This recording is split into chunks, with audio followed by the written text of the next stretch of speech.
千祈唔好喺雷雨天去行房。人嘅性格咧，佢主要係受天上嘅行星移動嘅磁場所影響。原來咧個秘密咧就喺兩句話入邊嘅。Hello， 大家好啊！嗱，咁今日咧就同大家介紹喺易學入邊會影響到人命運嘅主要三大範疇。第一個咧就係命學，咁呢度咧就分成三節講。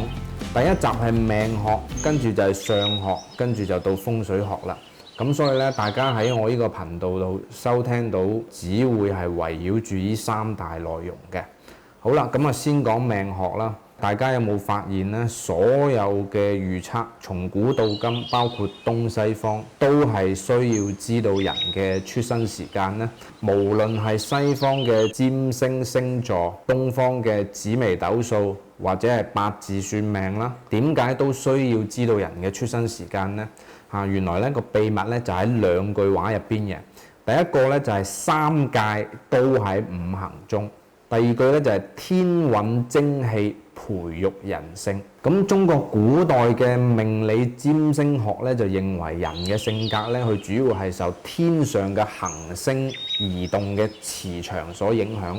咁所以喺出世嗰一刻咧就已經註定咗個命運。咁其實科學一啲嚟講咧，出世嗰一刻已經係鎖定咗每個人嘅先天性格。咁所謂三界都喺五行中呢，即係話無論所有嘅眾生，佢哋只不過係生命形態嘅唔同，但係呢，佢哋都有自己嘅個性同埋佢哋嘅思想。中國嘅古代呢，就流傳咗一種講法，千祈唔好喺雷雨天去行房。咁大家知唔知道點解呢個原因呢？嗱，咁啊先聽第一句啦。原來咧三界都喺五行中咧，五行咧顧名思義就係金木水火土。咁原來金木水火土咧，佢係根據太陽系呢五粒星嚟鎖定佢嘅命名嘅。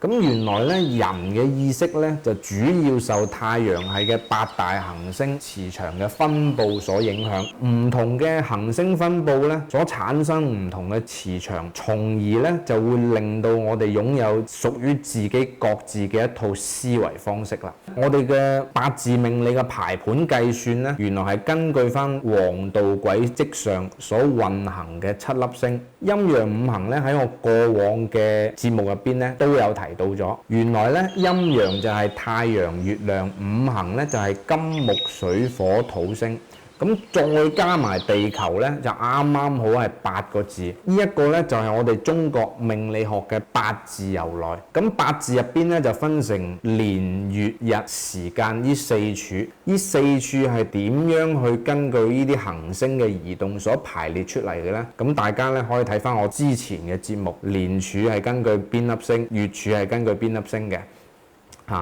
咁好啦，所以咧，我哋中國嘅占星學咧，就只會認太陽系依七粒星加埋地球自己，因為太陽系嘅依八大行星大家族咧，全部都係圍繞住佢哋嘅直屬上司，亦即係太陽去公轉嘅。咁呢度入邊咧，公轉時間最長嘅就係土星，佢轉一圈咧係需要差唔多30年左右嘅。咁所以咧，我哋就唔會計算公轉時間超過80年嘅天海冥呢三粒星啦。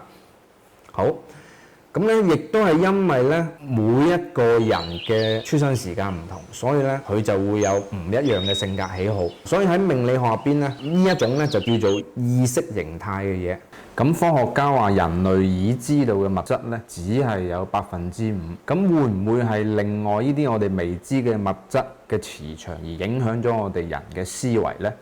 所以咧，天運精氣培育人性咧，佢同遺傳學係冇關嘅，佢係睇你出生時間嘅行星分佈所影響每一個人自己嘅性格。咁所以咧，命理學咧其實佢係屬於性格學、思維方式學。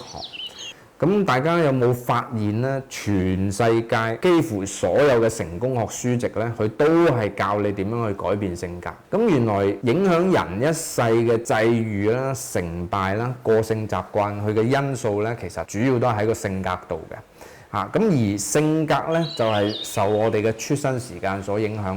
當大家知道咗呢個原理之後咧，你就會認識到一個問題。就係唔同嘅生命形態就會有唔一樣嘅性格特點。無論係人同動物，哪怕係相同嘅生命形態，或者係唔同嘅生命形態，都會有一套唔同嘅思維方式嚇，因為大家嘅出生時間唔同。